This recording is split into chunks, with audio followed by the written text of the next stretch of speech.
So hey folks, welcome to another video about the 67 Stang. So in the last one we were talking about getting the driver's side floor pans all cut out, and we made good progress on that. Well, I'm happy to say we'll go ahead and hopefully get all of that, the cutting done. So that's the goal in this, and I say the goal, I actually know that we'll get it done because I'm actually filming this intro several days after I got all that done. So, but we'll go in and take a look, see what we've got left to do, get the last bit of the floor pan cut out, get the seat riser pulled out of here on the driver's side as well. I know I did the bore scope up there and saw what it was looking like, but I wanted to get a clearer picture underneath there and see what we have to deal with. So we'll get that pulled out, then cut the floor pan out, figure out where we need to do that and all that kind of good stuff. So with that, let's go get in the car and take a look. So here we go, continuing to cut out the driver's side. I did decide to go ahead and pull the seat riser, you know, that thing that's over there, here, out. I'm kind of glad I did. You can see how rusty, but really honestly, most of the surface rust. But there's no way I could really get in there and treat it easily. So what I'm thinking about doing is cutting all the way back to, let's see if I can get my finger in here, somewhere back along this line here, because this is back here is all good and solid, and coming kind of across where the holes are there, at least partially. That what it really depends on is the floor pan that I've got. So let's get that out, because it is in that big box right there, that if you watched my Desert Storm anniversary video, you would have seen in the background. So that's got my full length floor pan as well as the toe board for the driver's side. It also had these two items, the headlight retaining rings, when I get back on finishing up the wiring. So let's go ahead and pull that new floor pan out and see how high it goes and all of that kind of stuff, so I'm going to figure out where I need to cut. So let me get that out and put in here. Okay, so we got the new full floor pan placed in here. It doesn't fit too bad. It doesn't fit perfect. You can see in there the holes don't quite align. Oops, get back there, see? Ooh, it won't turn that way completely, but again, I haven't completely prepped everything, ground everything down, cut everything out. I think once I get some of the other sheet metal out, it'll be okay. I'm probably gonna have to do a relief cut up there to make that fit, because it's a little raised. I don't know if you can tell that there, but overall it's not too shabby. Let's see if I can get you in. Can you see? There is a gap there, but that's easy enough to fix. That's what hammers and welders are for. Once I actually figure out how to weld. But I think overall I can make this work and work well. So I also went ahead and put marks, I don't know if you can see, let me get up here, where the floor pan sits approximately. So as I'm cutting out the old metal, I know kind of what I have to work with, on how far I can go and can't go and all that kind of thing. So I think with that, I'm going to pull this one out and figure out, before I cut, I want to mark where the original seat riser was, so I know how to fit it back. I'm going to have to order a new seat riser. I think I toasted the original one trying to get it out. Some of these spot welds were problematic for a beginner to get out, so I mangled some stuff. But anyway, yeah, so I'm gonna go ahead and pull this out and cut, see where I need to cut, and get to cutting. So I finished getting it all cut out here and cleaned up, so, or at least the best I think I'm gonna get it. So this should be it.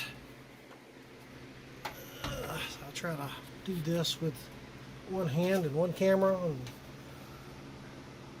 Got this pretty well cleaned up. I might come back, do a little grinding, all that, but really down to the point where it's time to start welding.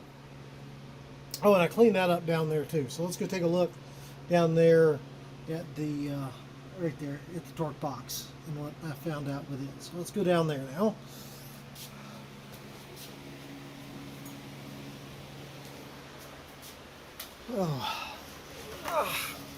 Again, sorry for the roundabout way of doing this, but let's see here.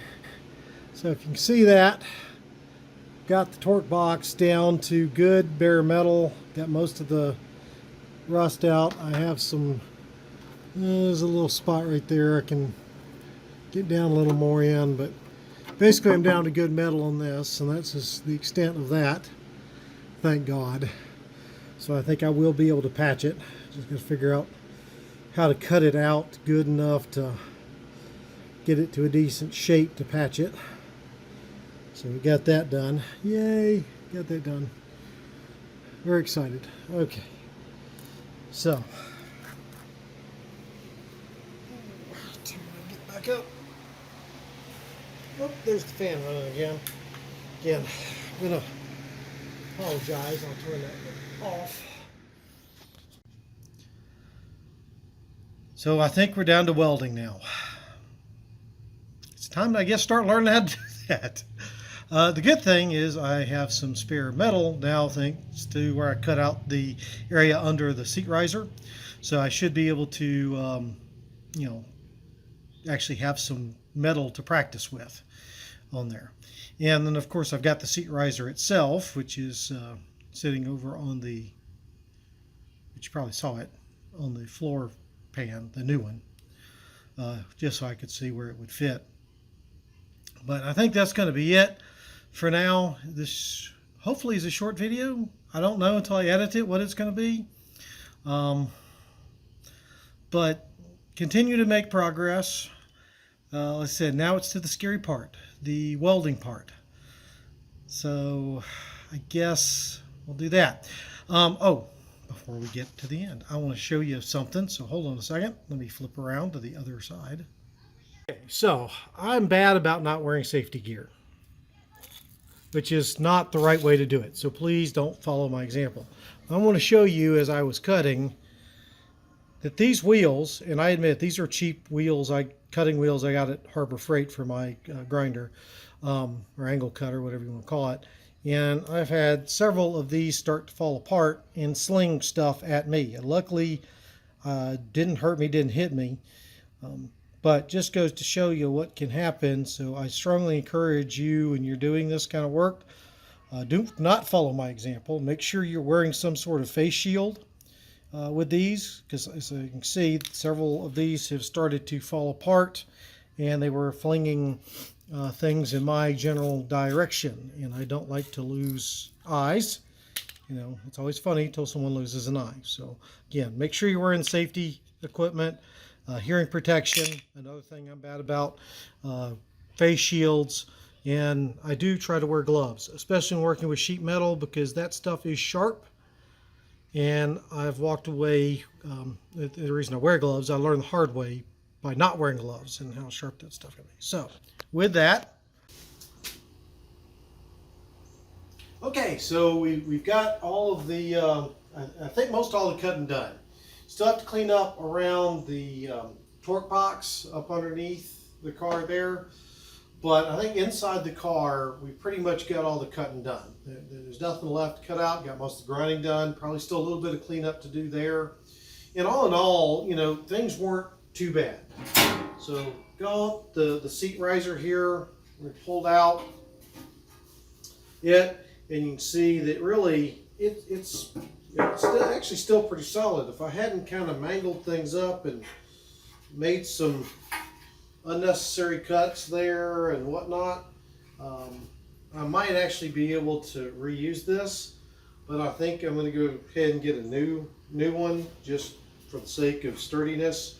I've seen some out there that not only have the brackets here with the seat mount through, but there's actually one kind of that goes down here that'll have more rigidity, and allow it to hold more weight.